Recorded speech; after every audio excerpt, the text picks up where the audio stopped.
stretched and yearning, deeply so the flame of love keeps burning in her heart. Deeply so the flame of love keeps burning in her heart. Good morning.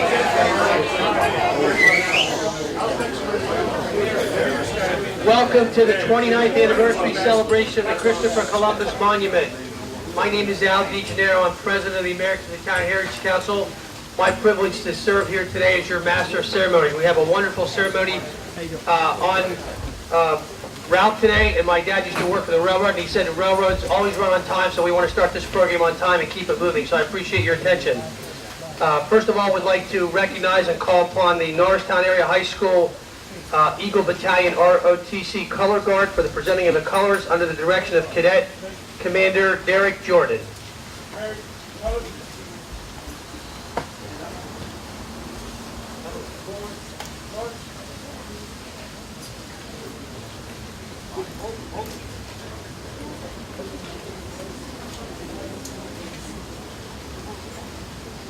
Color guard, hold, left, face, present, arms.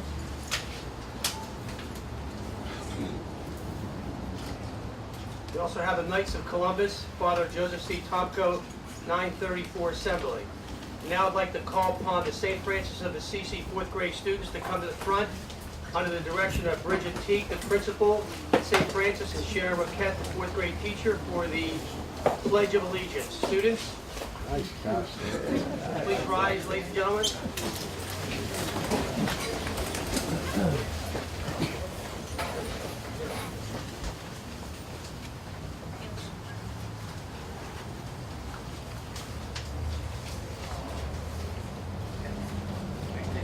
Right here. Okay, boys and girls.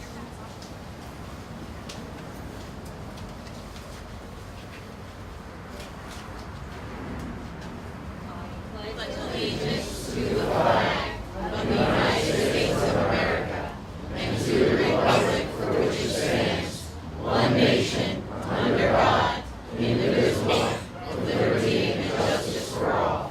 God bless America. Thank you. I want to make sure everyone sees Columbus up there. Madam Columbus, right? Okay, very good. Thank you, boys and girls.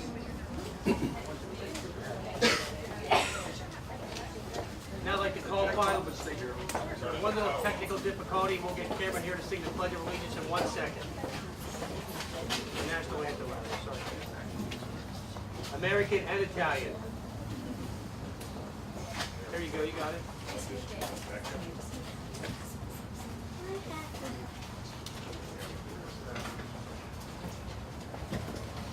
On now.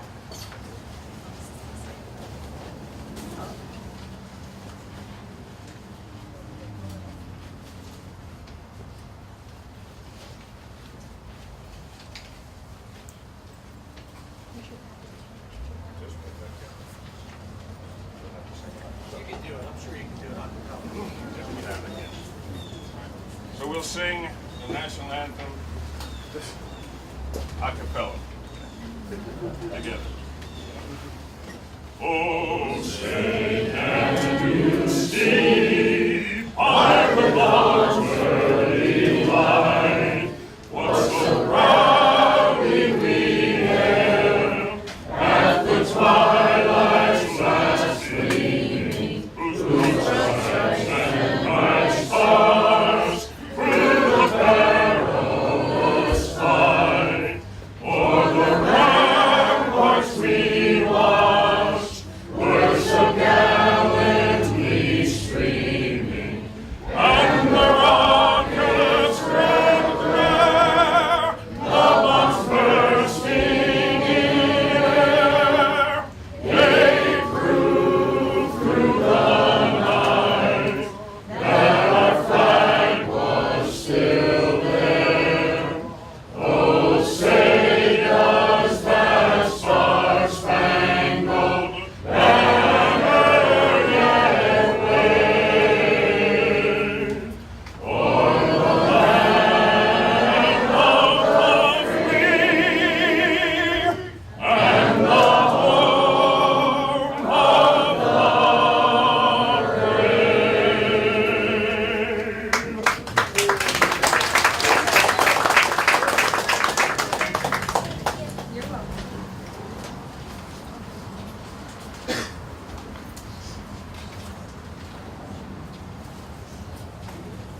sing the Italian national anthem. Fratelli d'Italia, Italia, se sta nell'elmo di Scipio, se cinta la testa, o quella vittoria, le proclama Roma e schiava di Roma, Dio la creò. Fratelli d'Italia, d'Italia celesta, dell'elmo di Scipio se tinta la testa, dove la vittoria le porta la chioma, che schiava di Roma, Dio la creò. Stringiamoci al corte, sembranti alla morte, Italia chiamò. Stringiamoci a corte, sembranti alla morte, l'Italia chiamò. Sì!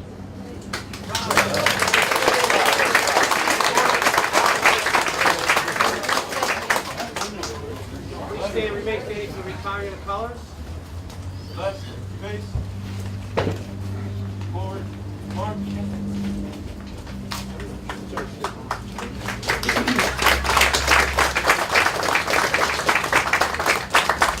Well, you know you can sing, and you know you have a real singer here when he does the Italian national anthem without any accompaniment. Wonderful job, Cameron. Now, please, the privilege to call upon Reverend Helen M.C. Jones for our invocation. She's the Associate Pastor of Mount Zion AME Church. Pastor Jones.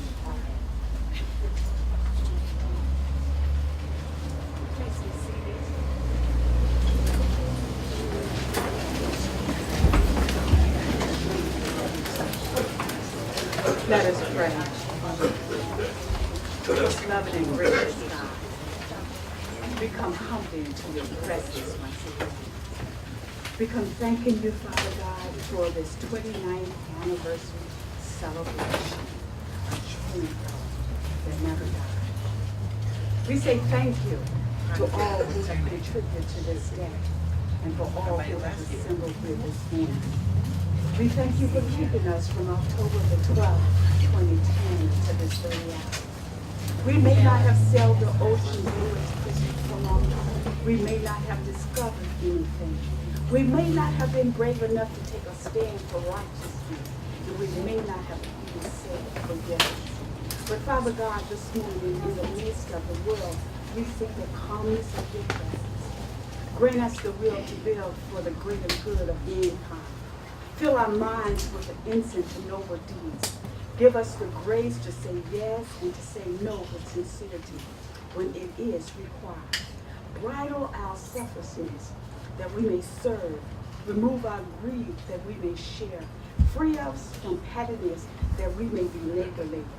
Affirm our will in yours and help us to express your love every day. Have your way as we celebrate this day. And all that has been prepared and all that will be said, we give you praise and thanks. Glory to the Father, the Son, and the Holy Spirit, as it was in the beginning, is now, and forever shall be. And all the people of God say, Amen.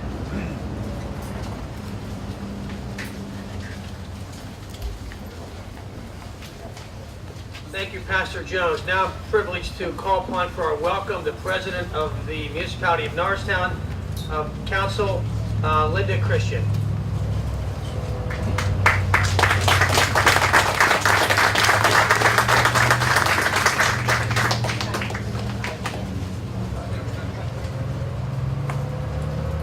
Good morning, everyone.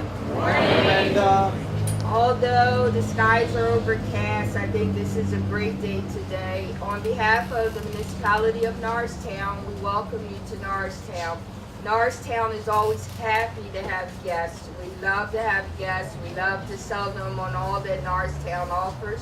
We're hoping that you'll stay a while after we have to go to mascara, so you can't stay a while today. But hopefully you'll come back and take in the sights that we have here in Norristown. When I think about Christopher Columbus, in his adventure and his risk, I think about Norristown. Norristown is on an adventurous risk right now to bring back our municipality to the state that it once was. We're kind of there. We're hoping to get further there, and we're hoping that you'll join in with us as we take this path of adventure and risk to do what's good for Norristown. So please come back again. We really enjoy having you. Our municipal manager, I'm not sure if you know him. Dave, can you raise your hand? Dave Forrest, our municipal manager, is in the back. He's always willing to take care of you. Our business development, one of our business development chairs, Bill Caldwell, can you raise your hand? We love having new businesses in Norristown. Bill will do everything to sell you on the great things going on here. And of course, our chief of police, Chief Bono, can you raise your hand? So if you get for parking along here, please feel free to see Chief. He'll make it right for you. Again, welcome and thank you so very much for coming. And Hank, thank you as always for putting on such a wonderful event. We really appreciate it.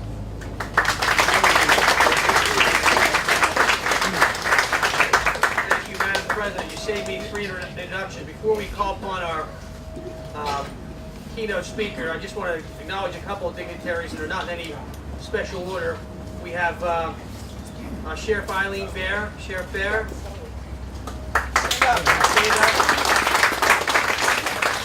I wrote them down as I see them. This is not an order of importance, okay? We have Oscar Vance, our Chief of Montgomery County Detective. We have Leslie Richards, a supervisor from White Marsh and candidate for Montgomery County Commissioner. We have Mr. McBride, supervisor from Upper Marion. We have Joe Burns, retired Norristown detective and West Norristown Commissioner. Where's Joe? We have a representative here from Ambler Borough Councilman Pete Amento. Where's Pete? We have Mike Marsh. He's the executive editor of Montgomery Newspapers, Inc. and a disappointed Iowa Hawkeye fan here today. I got to tell you, Mike's an Iowa Hawkeye fan. I'm a Penn Stater. We've been going at it for years now. Iowa's had the best of Penn State for 9 out of 10 years in a row. And I finally figured out the way for Penn State to finally beat Iowa, to send Mike to the game. Mike went to Happy Valley on Saturday. Thanks, Mike. We have a privilege to have a longtime good friend of Hank's and a friend of all of ours here in the Montgomery County community, former fire commissioner in the city of Philadelphia, Joe Rizzo. Joe? Thank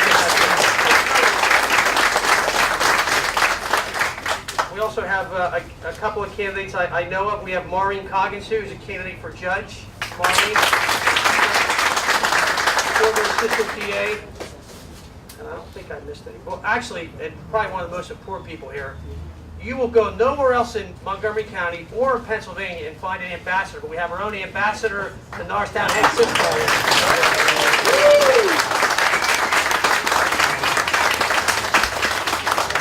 We're going to do something special for Hank in a little bit. And now it's my privilege to introduce to you our guest speaker. He's a storyteller, a motivational speaker. He has a wonderful down-to-earth style. His presentations are filled with stories, humor, and helpful insights.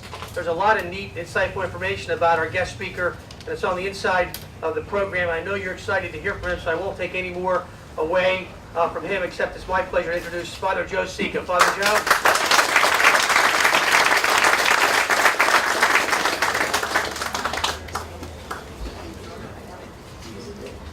Good morning.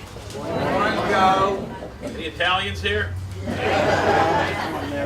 I come from Scranton, Pennsylvania. You know what our claim to fame is?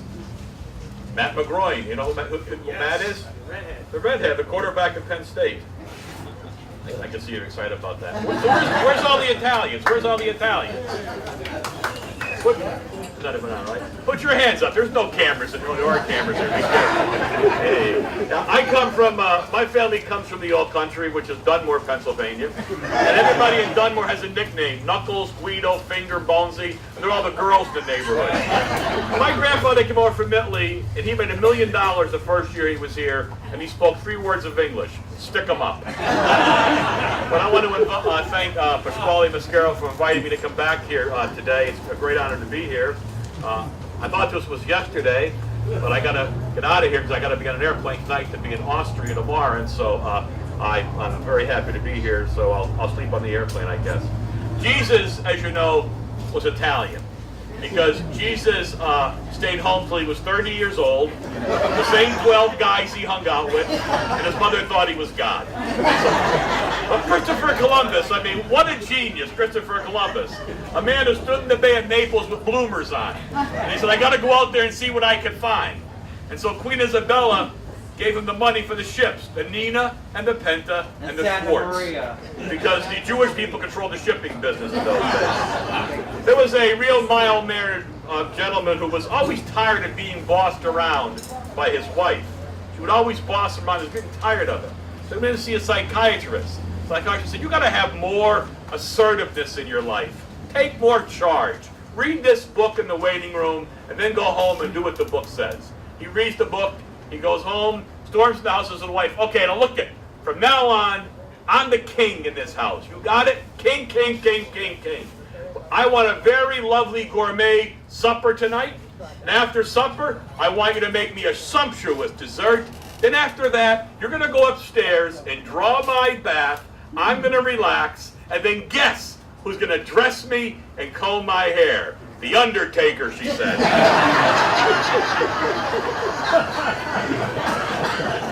2 men died and they're in heaven.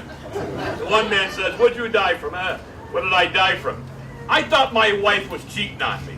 So I came from home from work real early and I thought I would catch her. And I would catch him. Open the door, I went, aha! And there was nobody there. Up the stairs I ran, 5 bedrooms, under the bed, in the closet, up the attic, down back stairs, in the cellar, back up to the bedroom, living room, dining room. I couldn't find him anywhere. I took a heart attack, and I died. How about you? How'd you die? Hypothermia. Hypothermia, yeah. If you only looked in the refrigerator, we would have both been alive.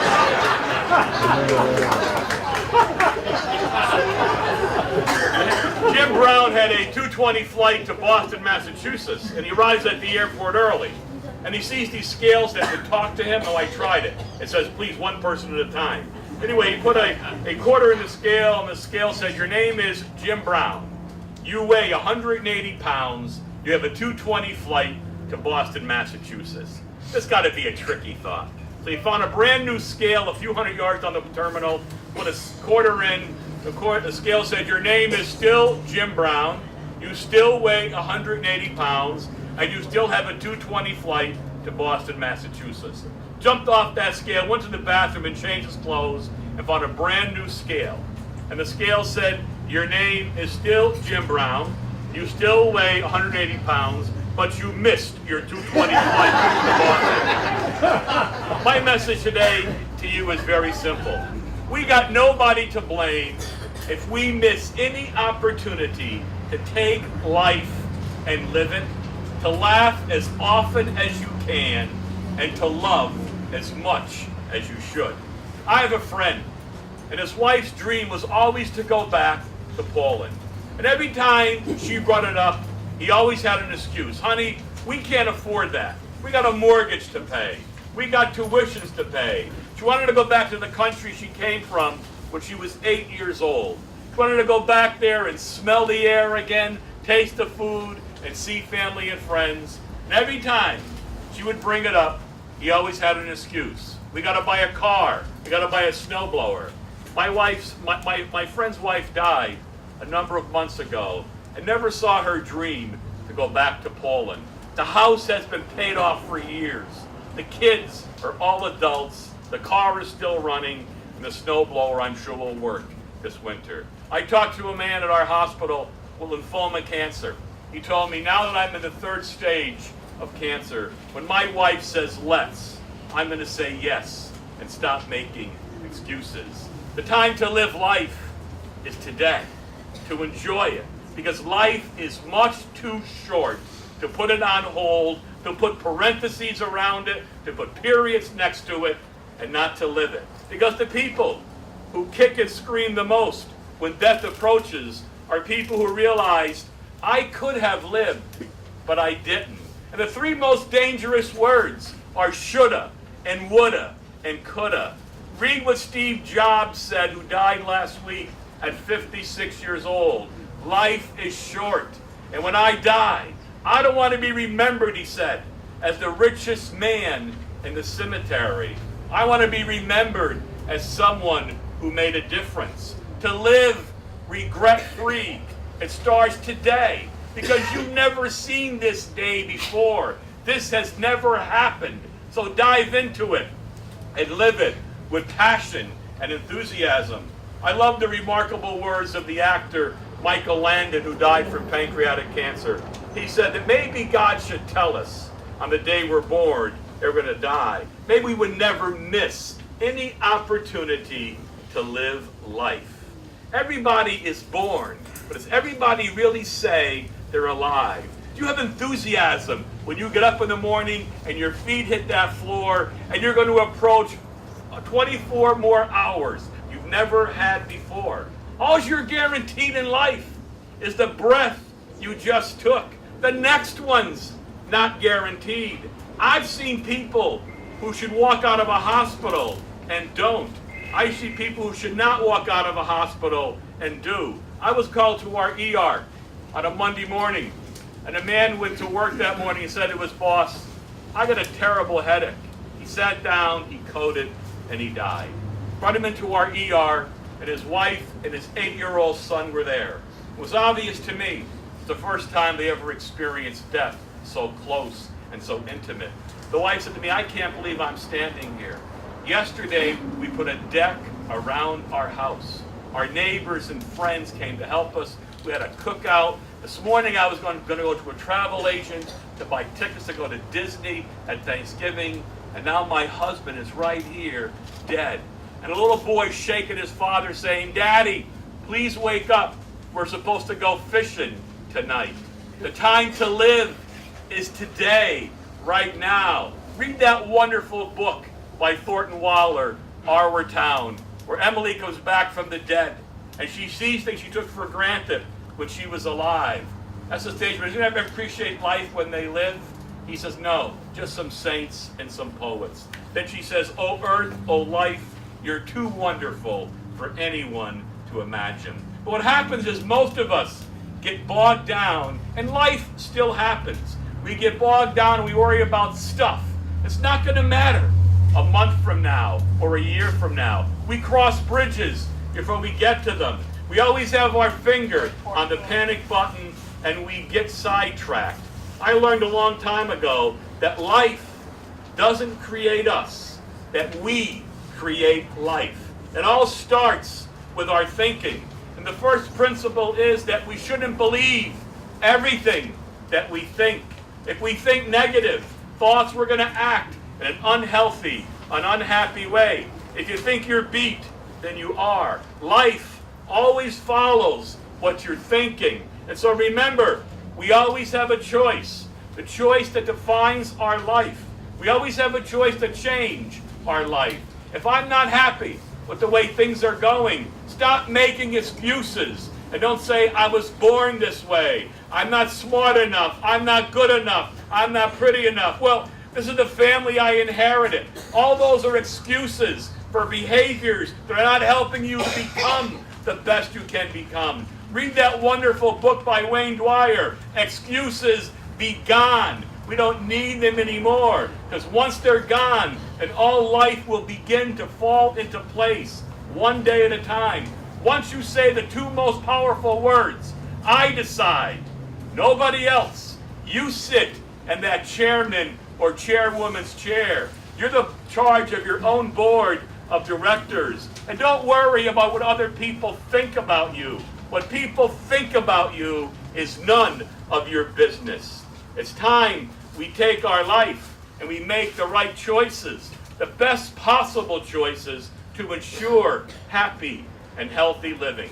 Life begins in here. I can't control outer space, but I can control inner space. To have a good sense of who I am, and to love who I am and not make myself over, just to be accepted, just to please whatever comes my way. I know life sometimes can be mighty difficult. Life can throw us a curve every now and then. Maybe you sit here right now and your heart has been broken. Maybe things happen to you that are unfair. Babies are born every day with birth injuries. Maybe a doctor said to you, I'm sorry. There's nothing else we can do for your mother. Maybe your spouse walked out years ago and said, I'm out of here. Don't even try and contact me. I don't love you anymore. And you were left to raise the kids with a mountain of bills. Maybe people that you thought were your friends turned on you in the end. The carpet was pulled right out from under you with illness or death, betrayal, breakup, financial trouble. Eventually, all those things find their way into your life. But you always have a choice to stay down and say it's over, or pick yourself up and go at it again.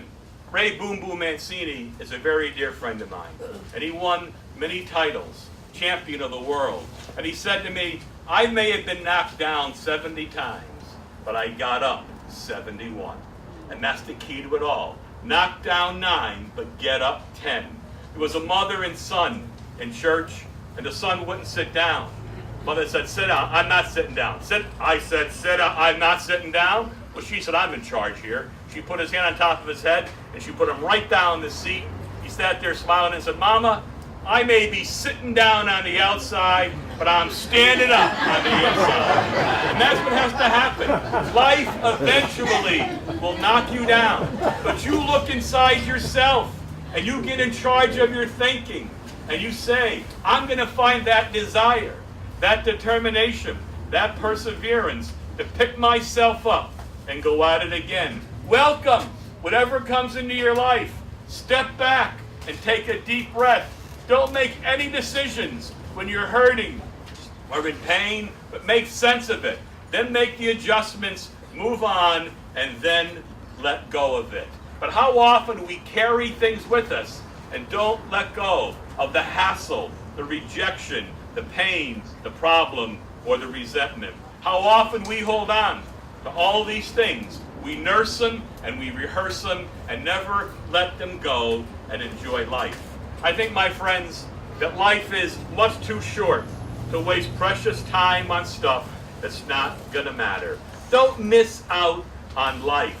Live it and enjoy it. Celebrate your age. Don't think of yourself as senior citizens. Think of yourself as recycled teenagers, always growing, always changing. And all this stuff, we're so gullible.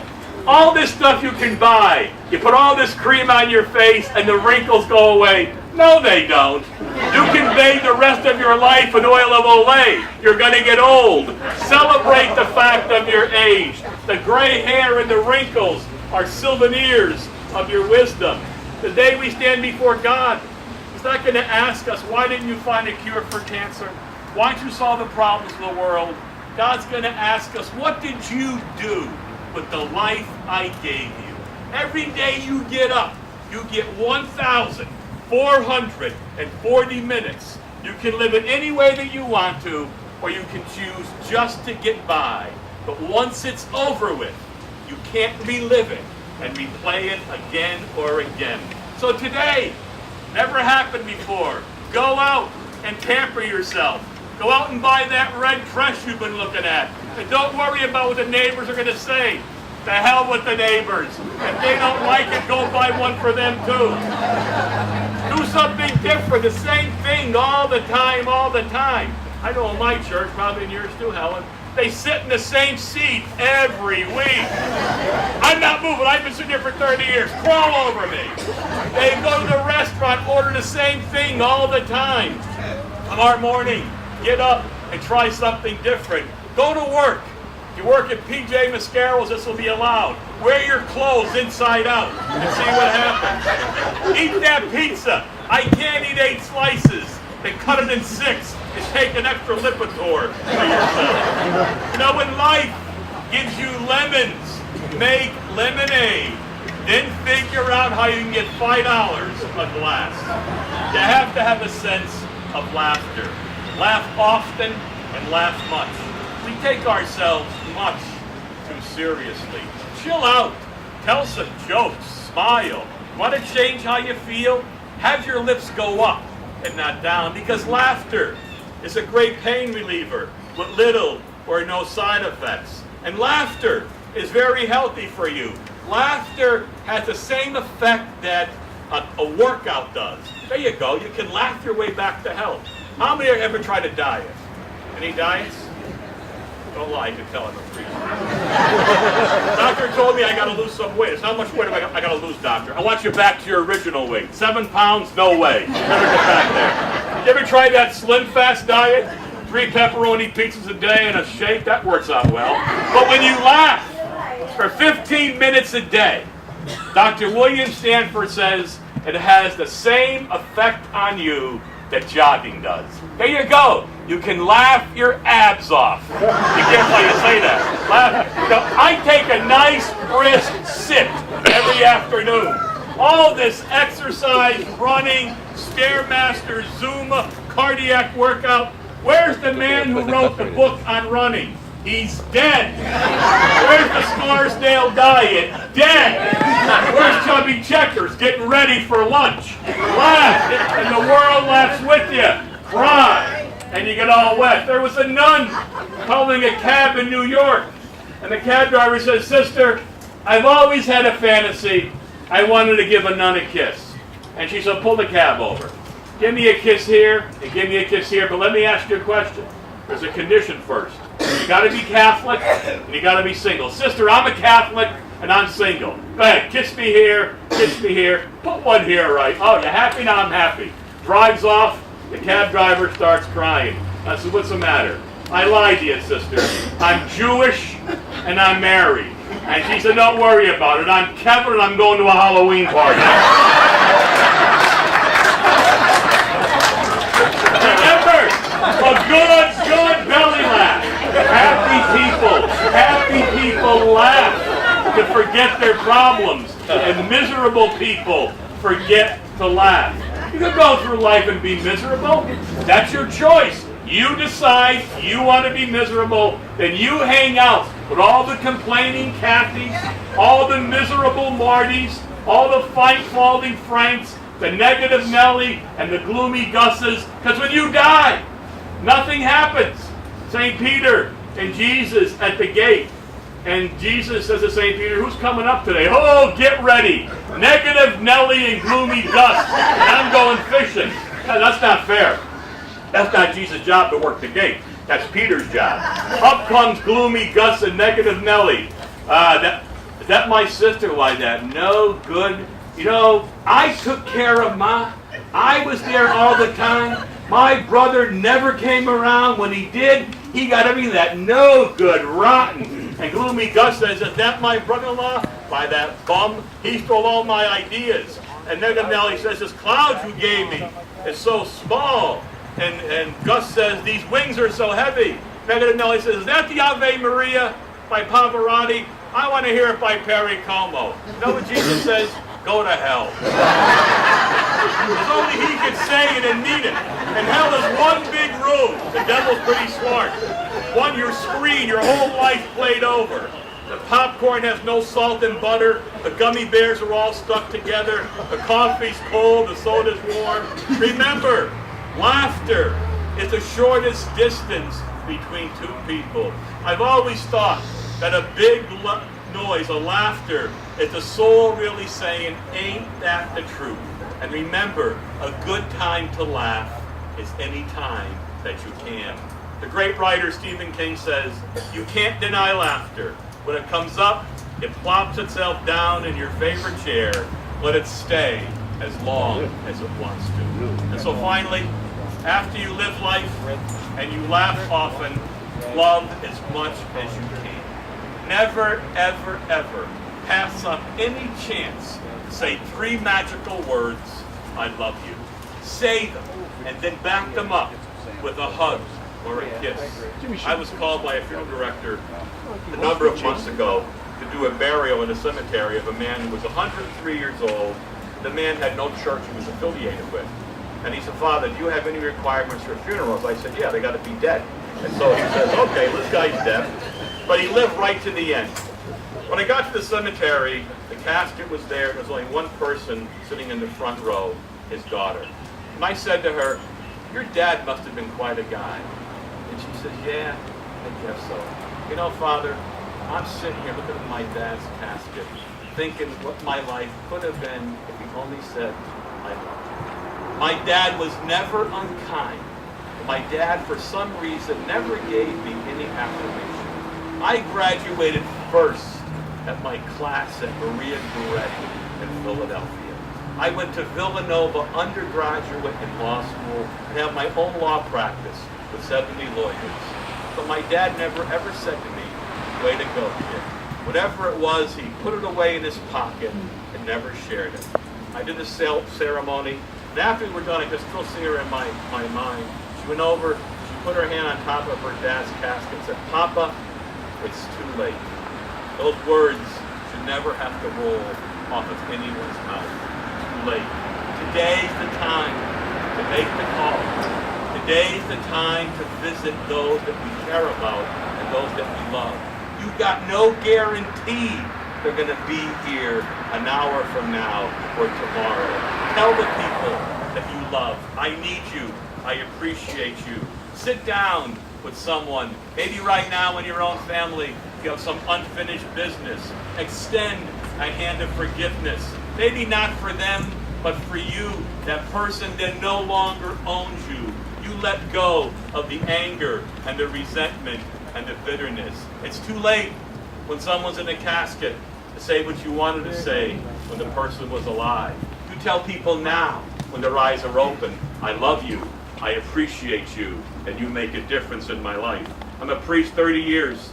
I've never seen anyone die from an overdose of hugs and kisses, but a lot of people are love-starved. Husband and wife are having a very difficult time in their marriage. They went to see a psychiatrist. After about an hour of listening, the doctor got up and he gave the wife a big hug. Said to the husband, your wife needs this every day. Okay, doctor, I can bring her in here on Monday, Wednesday, and Friday. But I go fishing Tuesday and Thursday. Let me leave you with this. The mortal words of the great philosopher Irma Bombeck. Here's what she writes. If I had to live my life over, I would have talked less and listened more. I would have invited friends over to dinner, even if the carpet was stained and the sofa was faded.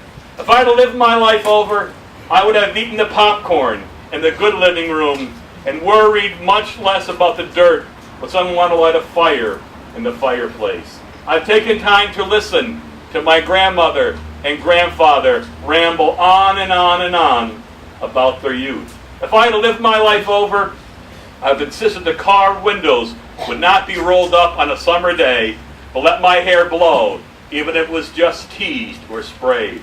I'd have burned that pink candle that was sculpted like a rose before it melted in storage.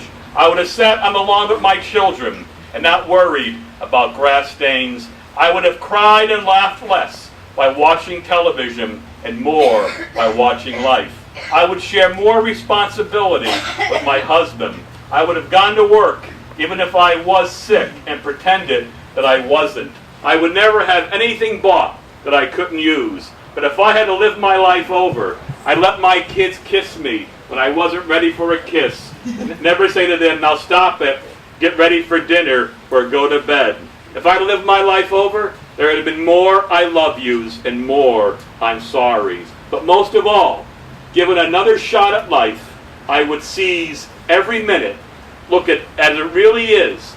I'd laugh more and never have pain be the final word. Regret-free living. Former lady Barbara Bush sums it up when she says this. You're going to always have regrets in your life. You're going to regret not closing the deal, not having the verdict go your way, or passing an exam.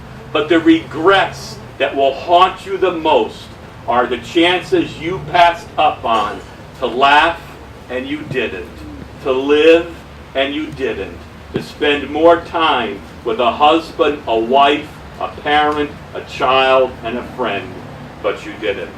There was a husband and wife married 40 years and 60 years old, having a very romantic dinner. And they're holding hands, and the husband says to his wife, "I would die for you. You mean everything to me. You're my whole life. We're married 40 years, we're 60 years old." And she says, "Honey, I feel the same about you. 40 years we're married, we're both 60. I would die for you. You're my entire world." A fairy godmother appeared and said, "You're such a great couple. I can grant you one wish." Woman says, holding her husband's hand so tightly, "I want to go around the world for 1 year with this man." She waves her wand, poof, and 2 tickets on Holland America around the world. "How about you, sir?" Well, he pulls his hand away and says, "Hey, now wait a minute. I got to think about this. This is a chance of a lifetime. I want to go around the world too for a whole year, but with a woman 30 years younger." Now the wife's very upset, and so is the fairy godmother. She says, "A wish is a wish." She waves her wand and poof, he becomes 90 years old.